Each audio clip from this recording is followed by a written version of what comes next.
sahabat Sayyidina Hanzalah radhiyallahu anhu.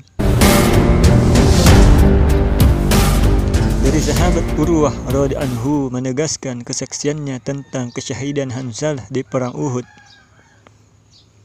Aku benar-benar melihat malaikat sedang memandikan Hanzalah di antara langit dan bumi dengan air dari awan dalam sebuah tempat besar terbuat dari perak.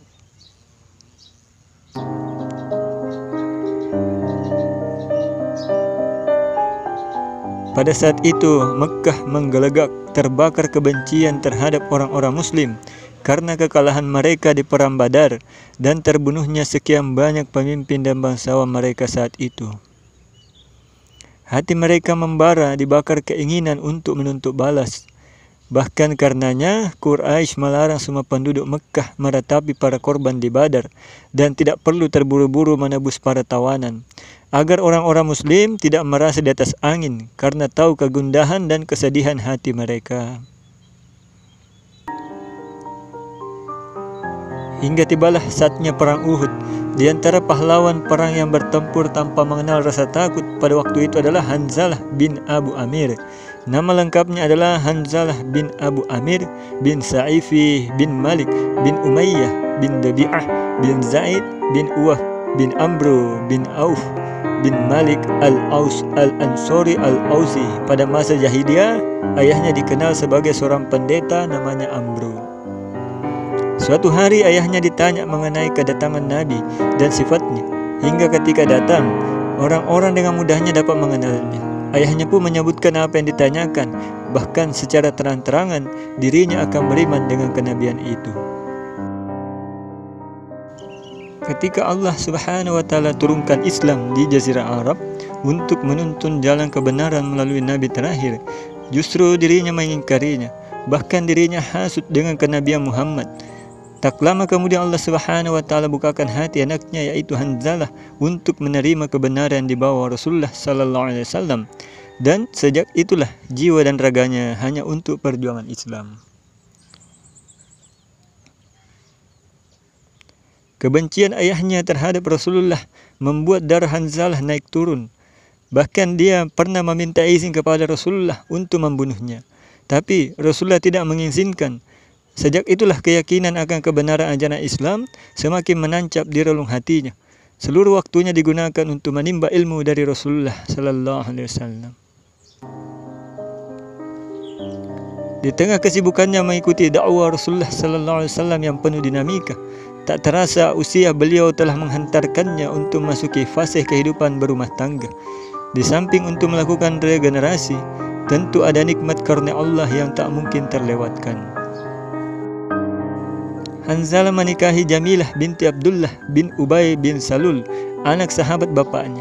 Mertuanya itu dikenal sebagai tokoh munafik, menyembunyikan kekafiran dan menampakkan keimanan. Dia berpura-pura membela Nabi sallallahu alaihi wasallam dalam perang Uhud. Namun, ketika rombongan pasukan Muslim bergerak ke medan laga, ia menarik diri bersama orang-orangnya kembali ke Madinah. Sementara itu, Madinah dalam keadaan siaga penuh. Kaum muslimin sudah mencium gelagat dan gerak-gerik rencana penyerangan oleh pasukan Abu Sufyan. Situasi Madinah sangat genting. Namun, walau dalam situasi seperti itu, Hanzalah dengan tenang hati dan penuh keyakinan akan melangsungkan pernikahannya. Sungguh tindakannya itu merupakan gambaran sosok yang senantiasa tenang menghadapi berbagai macam keadaan. Hanzalah menikahi Jamilah, sang kekasih, pada suatu malam yang paginya akan berlangsung peperangan di Uhud. Ia meminta izin kepada Nabi sallallahu alaihi wasallam untuk bermalam bersama istrinya. Ia tidak tahu persis apakah itu pertemuan atau perpisahan.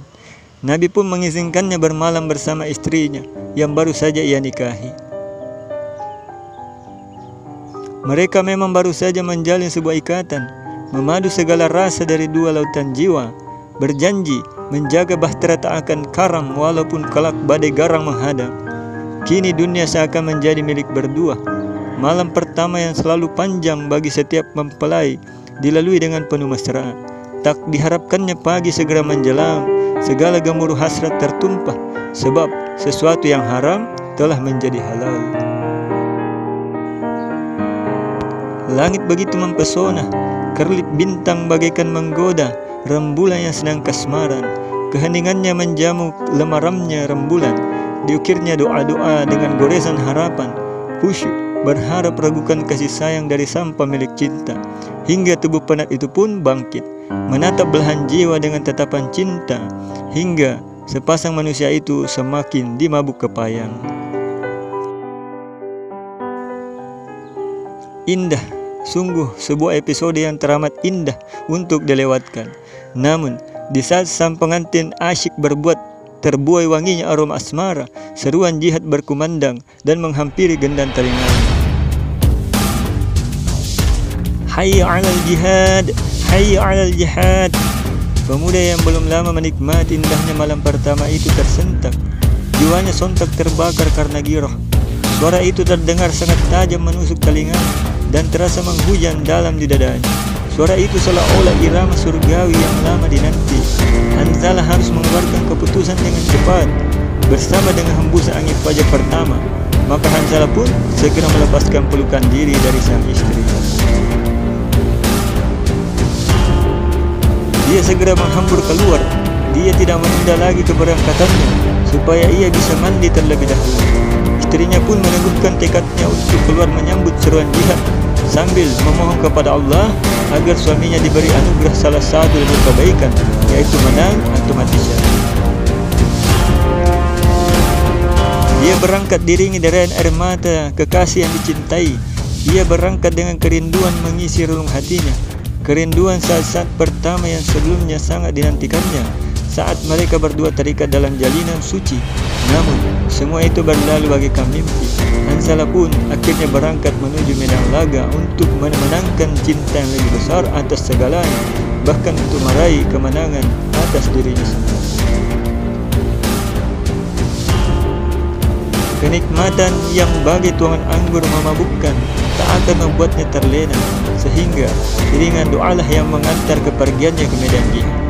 Dia bergegas mengambil peralatan perang yang memang telah lama dipersiapkannya.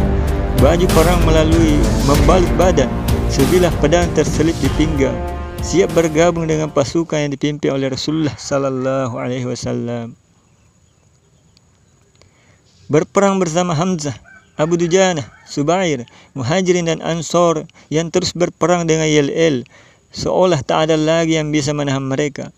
Bulu-bulu putih pakaian Ali, surban merah Abu Dujanah, surban kuning Subair, surban hijau Hubab, itu melambai-lambai bagaikan bendera kemenangan, memberi kekuatan bagi barisan di belakangnya. Tubuh Hanzalah yang perkasa serta merta langsung berada di atas punggung kuda. Sambil membenahi posisinya di punggung kuda, tali kekan ditarik dan kuda melesat secepat kilat menuju barisan perang yang tengah berkecamuk. Tangannya yang kekar memainkan pedang dengan gerakan menebas dan menghentak, menimbulkan efek bak hempasan angin puting beliung. Musuh datang bergulung, merimbas-rimbas, tak gentar, ia justru merensek ke depan, menyibak, menerjang kecamuk perang. Nafasnya tersengal, torehan luka di badan sudah tak terbilang. Tujuan utamanya ingin berhadapan dengan komandan pasukan lawan. Serang, musuh pun bergelimpangan. Takbir bersaut-sautan, lantang membahana bagi halilintar, berdentam mendesak-desak ke segenap penjuru langit. Hanzalah terus melabrak, terjangannya dahsyat laksana badai, pedangnya berkelebat, suaranya berdenting-lenting, kilat mengintai, deras menebas. Berkali-kali orang Quraisy yang masih berkulat dalam lembah jahilah itu mati terbunuh di tangannya. Sementara itu, dari kejauhan Abu Sufyan melihat lelaki yang gesit itu. Dia ingin sekali mendekat dan membunuhnya, tetapi nyalinya belum juga cukup untuk membalaskan dendam kepada pembunuh anaknya itu di perang Badar. Situasi berbalik. Kali ini giliran Hanzalah mendekati Abu Sufyan, ketika teman-temannya justru melarikan diri ketakutan. Abu Sufyan terpaksa melayaninya dalam duel 1 lawan 1, dan Abu Sufyan akhirnya terjatuh dari kudanya. Wajahnya pucat ketakutan. Pedang Hanzalah yang berkilauan siap merobek lehernya. Dalam hitungan detik, nyawanya akan melayang. Tapi, dalam suasana genting itu, Abu Sufyan berteriak minta tolong. "Hai orang-orang Quraisy, tolong aku." Namun, untun tak dapat diraih, malan tak dapat ditolak. Syaddad bin Al-Aswad yang memang sudah disiagakan untuk menghabisi Hanzalah berhasil menalikung gerakan Hanzalah dan menebas tengkuknya dari belakang. Tubuh yang gagah dan tegap itu akhirnya jatuh berdebum ke tanah. Bum! Para sahabat yang berada di sekitar dirinya mencoba untuk memberi pertolongan, namun langkah mereka terhenti. Lantas orang-orang Quraisy di sekitarnya tanpa ampun mengayunkan pedangnya kepada Hanzalah dari kiri, kanan dan belakang, sehingga Hanzalah tersungkur. Dalam kondisi yang sudah parah, darah mengalir begitu deras dari tubuhnya. Ia tetap saja masih dihujani dengan lemparan tombak dari berbagai penjuru. Tak lama kecamuk perang surut, sepi semangut, mendekap perih di banyak potongan tubuh yang tercerabut. Ia syahid di medan Uhud. Di sebuah gundukan tanah yang tampak masih basah, jasadnya terbujur. Semburat cahaya terang dari langit membungkus jenazah Hanzalah dan mengangkatnya ke angkasa setinggi rata-rata air mata memandang. Juga terjadi hujan lokal dan tubuhnya terbolak-balik seperti ada sesuatu yang hendak diratakan oleh air di sekujur tubuh Hanzalah. Bayang-bayang putih juga berkelebat mengiringi tetesan air hujan. Hujan mereda, cahaya terang padam, diiringi kepergian bayang-bayang putih ke langit, dan tubuh Hanzalah kembali terjatuh dengan perlahan. Subhanallah, padahal sedari tadi hujan tak pernah turun mengguyur setetes pun. Para sahabat yang menyaksikan tak urung heran. Para sahabat kemudian membawa jenazah yang basah kuyup itu ke hadapan Rasulullah SAW dan menceritakan tentang peristiwa yang mereka saksikan. Maka Rasulullah SAW meminta agar seseorang segera memanggil istri Hanzalah.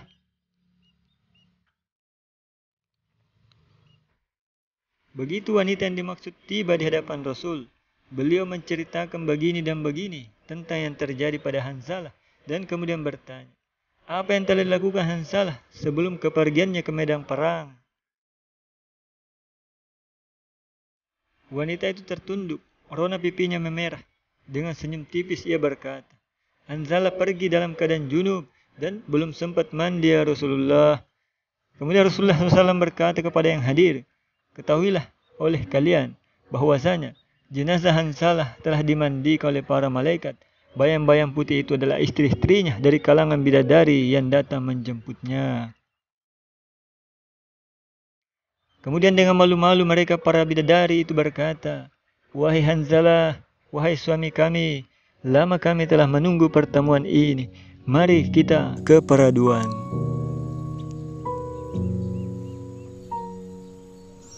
Demikian hadirin yang dimuliakan Allah Subhanahu wa taala, kisah dari sahabat Sayyidina Hanzalah radhiyallahu anhu yang dimana hadirin yang mulia dia pergi ke medan Uhud tanpa mandi junub sehingga dia syahid.